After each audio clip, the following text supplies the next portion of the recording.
Bonjour et bienvenue dans Une minute un livre. Je vous parle aujourd'hui de cet ouvrage, BI.Médian-ES, sous la coordination de Camille Régache, avec les textes d'Amandine Gay, Jeanne Godard-Davant, Mathis Grosso, Pauline Armange, Morgane Lucas, Stéphanie Houillon-Préca et Charlotte Puiseux, aux éditions Point 2026.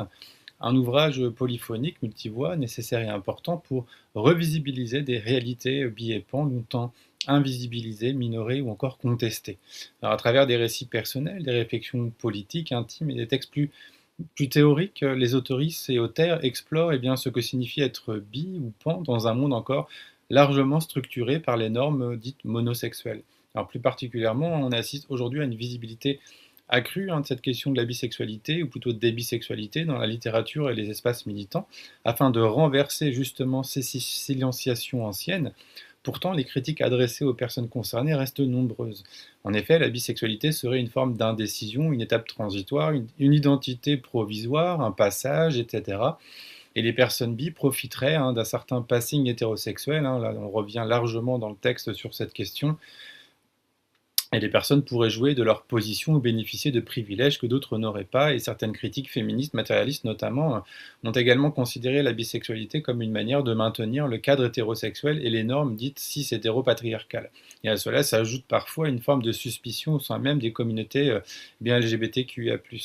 Les personnes bi, par exemple, seraient insuffisamment queer ou parfois trop proches de l'hétérosexualité, voire susceptibles de ce qu'on appelle contaminer les espaces militants ou communautaires. Le livre revient notamment sur ces formes de rejet et sur leurs effets. Comme le rappelle Stéphanie Houillon, la bisexualité peut pourtant être pensée comme une politique de l'acceptation dans la capacité à accueillir les mouvements, les évolutions et les complexités du désir, et elle devient alors une manière d'habiter l'incertitude plutôt que de chercher à la faire disparaître. Alors le livre montre ainsi comment les bisexualités viennent bien troubler ces découpages trop simplistes et simples entre homo-hétéro, mais plus largement les manières binaires de penser les identités, les personnes, les vécus, les appartenances ou encore les désirs. Et rien ne se résume bien évidemment à cette vision réductrice d'un entre-deux qu'on entend trop souvent. Ce qui traverse aussi les textes de cet ouvrage, c'est bien le récit des difficultés rencontrées parfois à l'adolescence, le poids d'un monde rigide et binaire, les injonctions à choisir un camp, à se définir clairement et à entrer dans des catégories stabilisées, à se justifier, on parle de charge pédagogique souvent, les injonctions aussi à se nommer, à être visible, bien évidemment, et tout cela a des impacts sur les questions aussi de santé mentale qui sont aussi abordées dans l'ouvrage. L'incompréhension est parfois aussi extérieure, elle peut aussi venir de l'intérieur, même des communautés auxquelles on pense appartenir. Et plusieurs autoristes et auteurs montrent ainsi comment les expériences BIPAN se croisent avec d'autres réalités.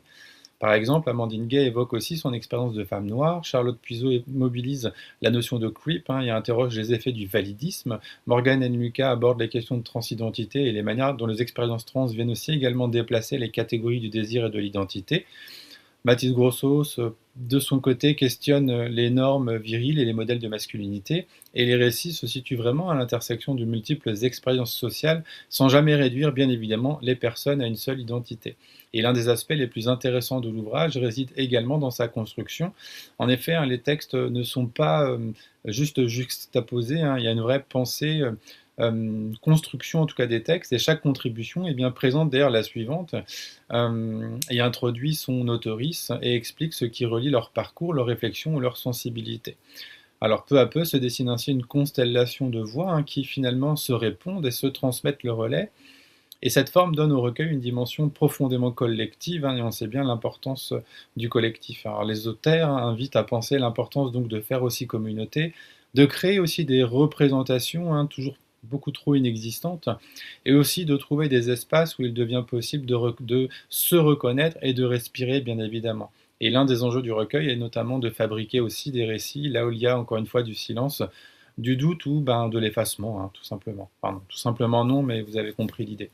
L'ouvrage ne se limite pas aux violences et aux formes d'invisibilisation. Il y a un point important aussi dans l'ouvrage.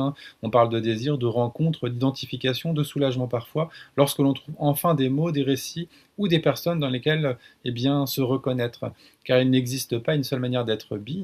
Les trajectoires, les traversées et les chemins sont pluriels.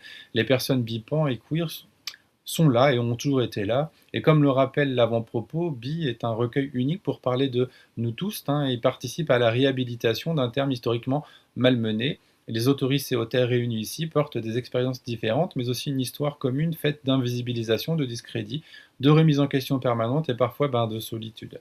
Il ne s'agit plus de prouver son existence ou de conquérir une légitimité, il s'agit bien de prendre la parole. Et c'est le cas avec cet ouvrage que je vous invite vraiment à découvrir, à lire et à partager. Bonne lecture et à bientôt.